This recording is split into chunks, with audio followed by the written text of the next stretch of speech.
bertemu berbakti dalam nama Tuhan Yesus Kristus.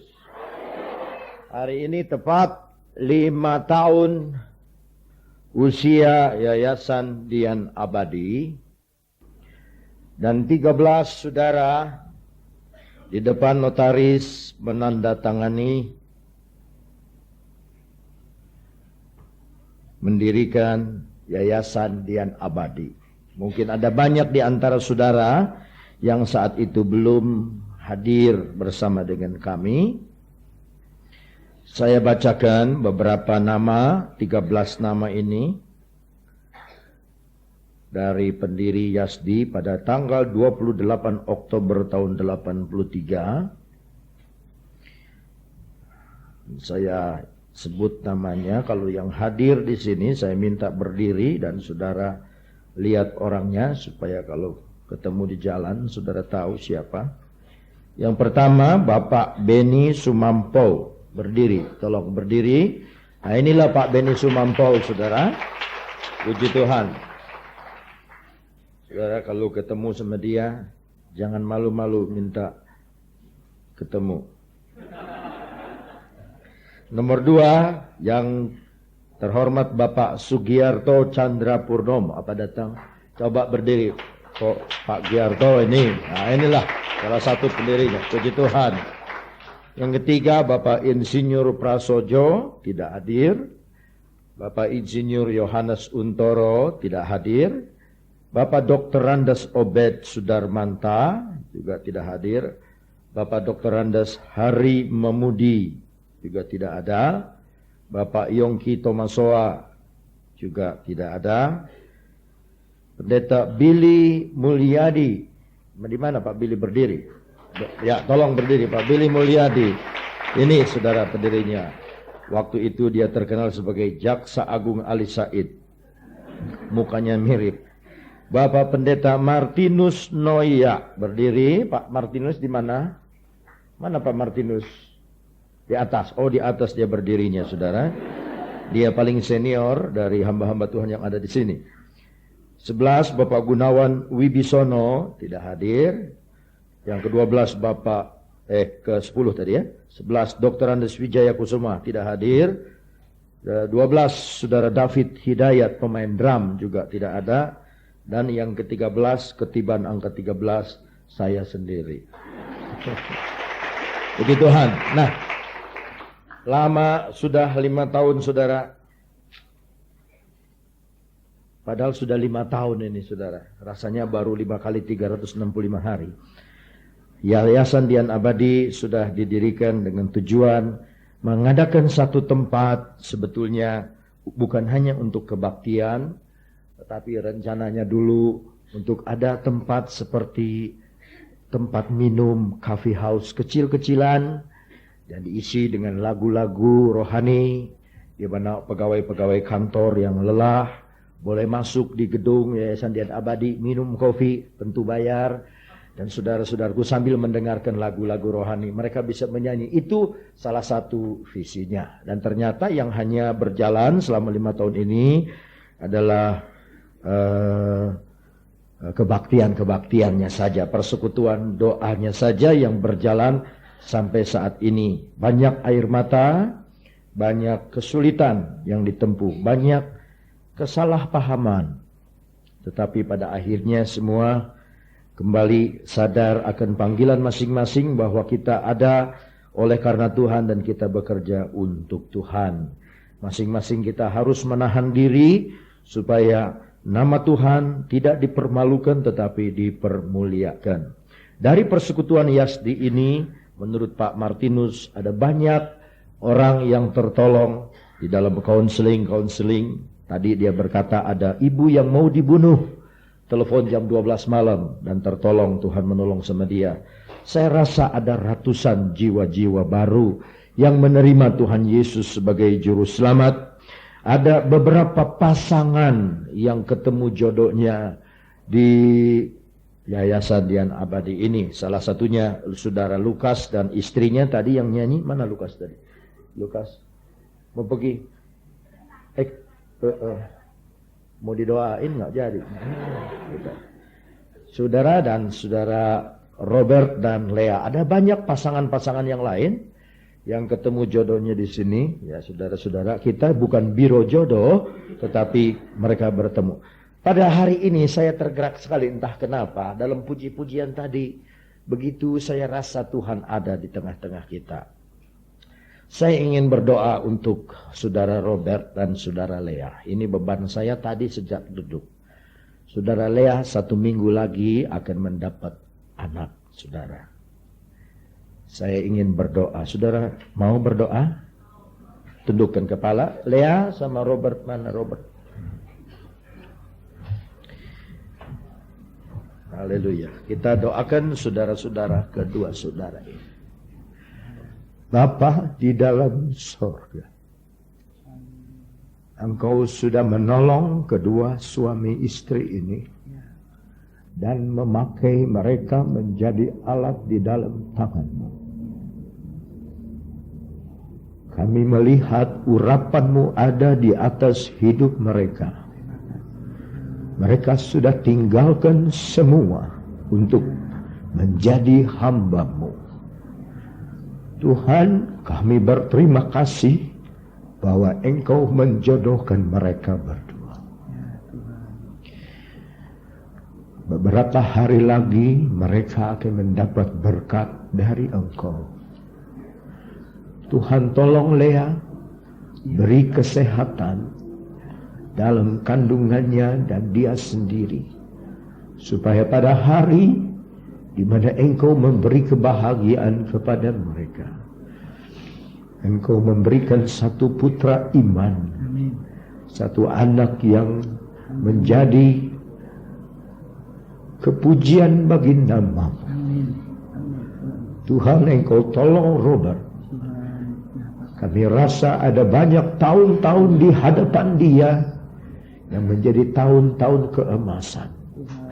Kami yakin inilah waktu-Mu bagi mereka berdua. Sertai dan persatukan mereka ya Tuhan.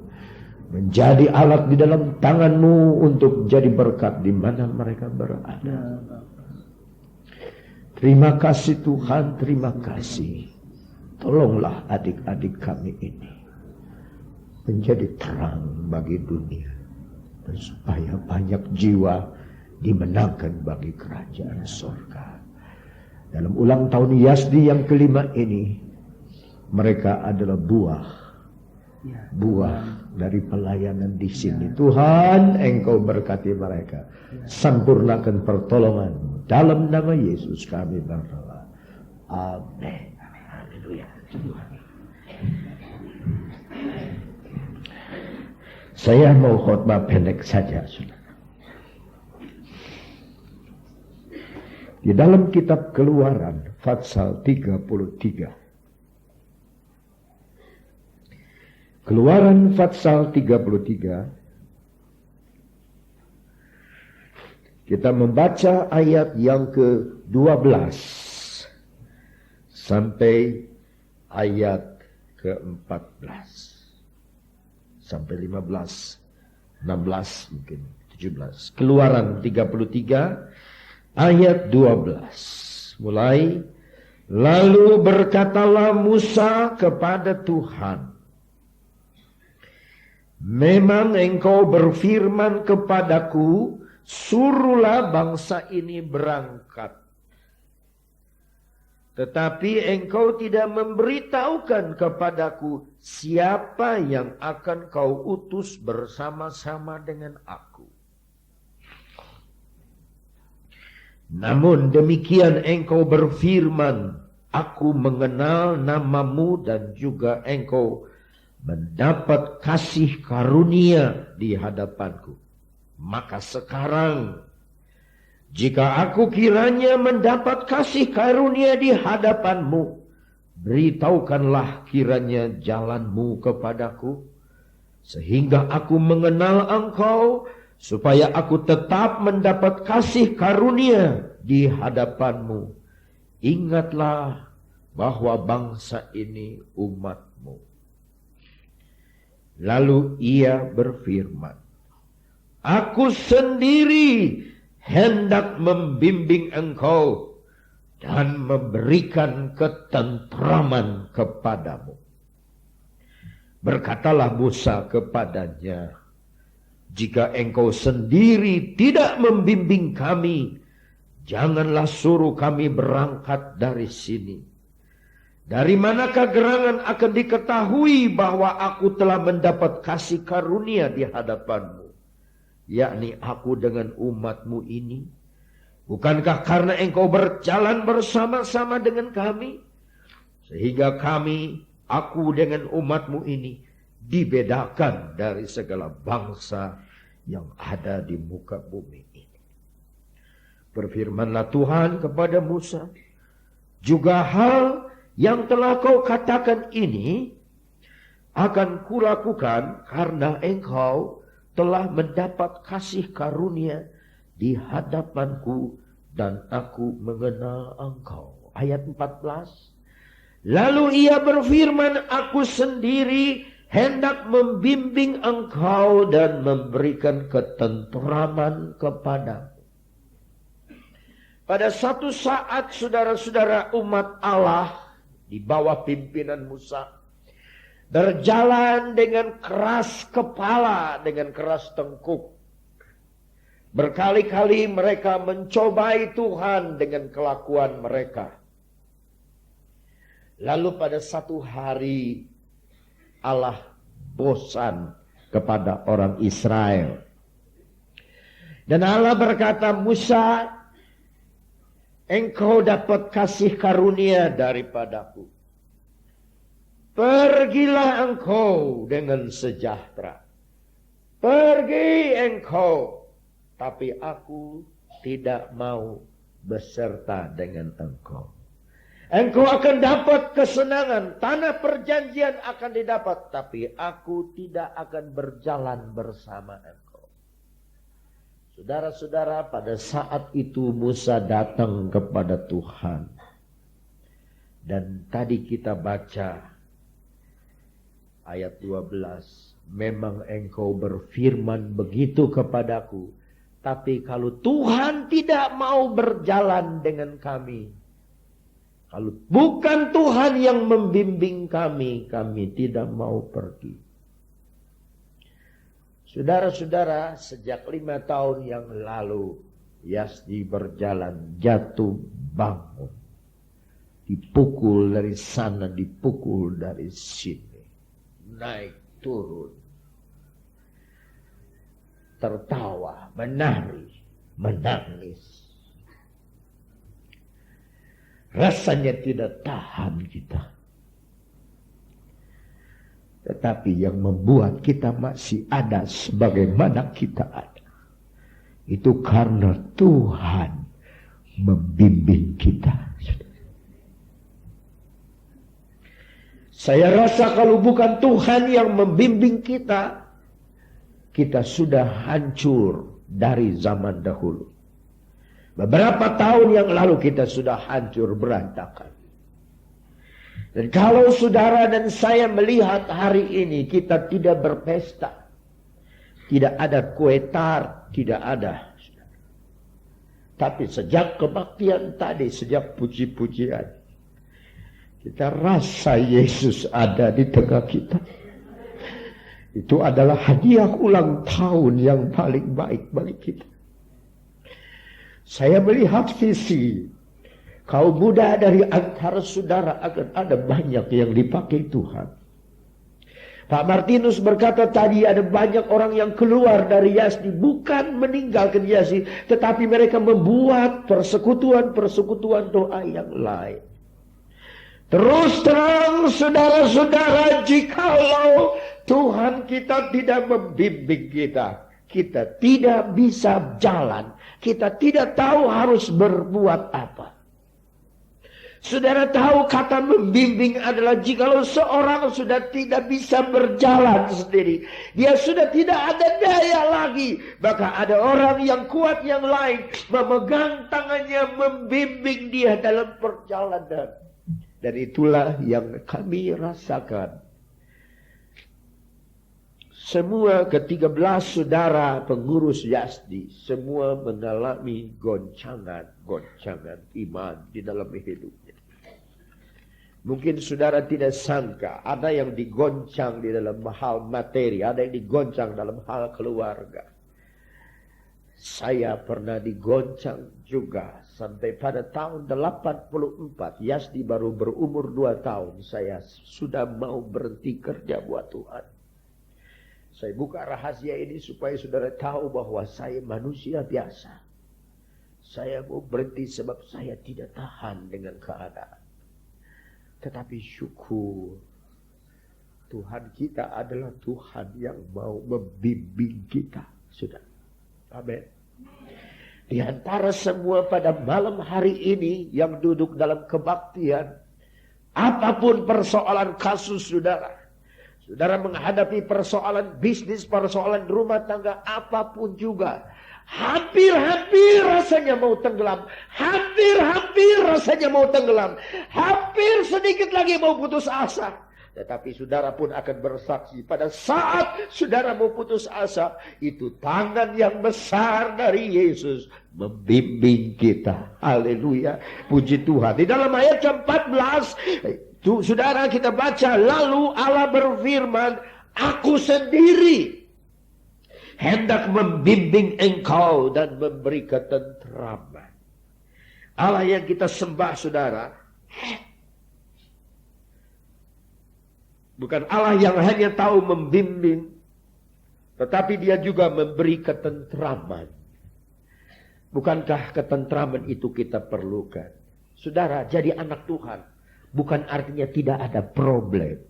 Bukan artinya tidak ada goyangan. Bukan artinya tidak ada goncangan. Saya katakan semua orang Kristen, termasuk hamba Tuhan, akan digoncang oleh percobaan. Tetapi di tengah percobaan Allah janji memberi ketentraman kepada kita.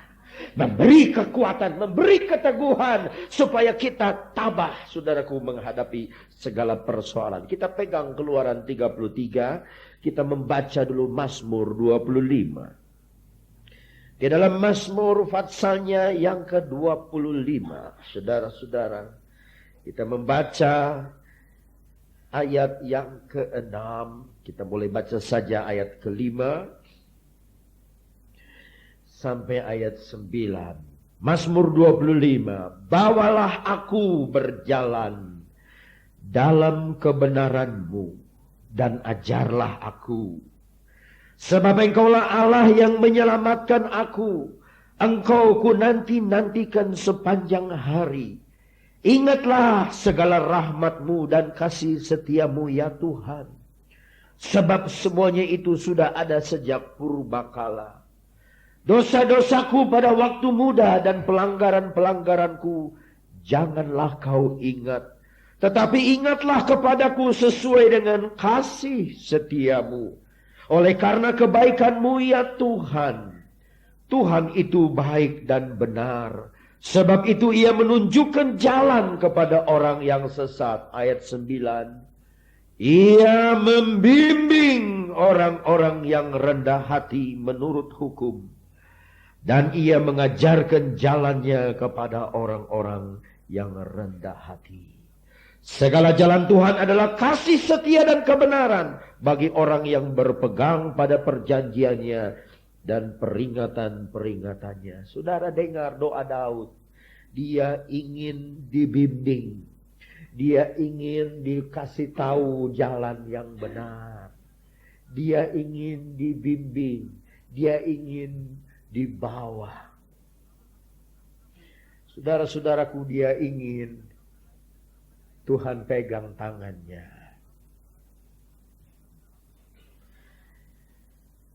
Pada tahun 84, di satu hotel di Jawa Tengah, istri saya keluar sedang membeli makanan. Dan saya pada saat itu sedang berperang. Saya berguling-guling di lantai hotel. Saya menangis di hadapan Tuhan. Tuhan, saya tidak kuat lagi. saya mau berhenti. Istri saya tidak tahu sebab dia beli makanan dari kota di Jawa Tengah agak jauh di bawah jemaat. Saya sendirian. Saudara-saudaraku, saya nantikan Tuhan. Seperti Tuhan tidak jawab doa saya. Saya dari berlutut di tempat tidur, saya berguling di lantai. Saya tengkurap dan saya menangis. Saya pukul lantai itu dan berkata, Tuhan, jawab saya. Seperti pemazmur ini berkata, engkau ku nantikan sepanjang hari. Saat itu bukan sepanjang hari. Setiap detik saya nantikan pertolongan Tuhan. Istri saya tidak tahu beban yang berat di dalam hati saya. Tetapi Tuhan itu setia dan adil, saudara. Pada saat dimana saya mau lepaskan kata, Tuhan, saya berhenti. Pada saat itu Tuhan jawab doa saya, saudara. Dia membimbing saya pada jalan kebenarannya. Betapa indahnya. Tuhan itu bukan hanya Tuhan yang gagah perkasa, yang mulia, yang besar, raja yang akan datang. Tapi dia juga sahabat kita. Dia mau berdiri di sisi kita, membimbing saudara tangan kita. Di dalam Mazmur 23, ayatnya yang ke-1, kedua, dan ketiga. Kita baca ayat 1 dan 2. Mazmur Daud, Tuhan adalah gembalaku, tak akan kekurangan aku. Ia membaringkan aku di padang yang berumput hijau. Ia membimbing aku ke air yang tenang. Saudara pernah ajar anak saudara jalan, dengan dibimbing anak itu mulai berjalan. Seperti itulah Bapa kita membimbing kita. Saudara, kita tahu bahwa semua di antara kita ada kelemahan, banyak kesalahan, banyak kelalaian, banyak kekeliruan. Mungkin kalau ditimbang, ini bukan basa-basi. Kalau ditimbang kesalahan dalam ruangan ini dibanding dengan kesalahan saya, mungkin saya yang paling besar salahnya. Tetapi pada saat-saat tertentu Allah datang dan membimbing kita ke air yang tenang. Kita kembali kepada Keluaran 33. Di dalam Keluaran 33 tadi kita membaca, saudara-saudara, Allah sendiri berkata kepada Musa, ayat ke-14, aku sendiri hendak membimbing engkau dan memberikan ketentraman kepada. Saudara-saudaraku, Musa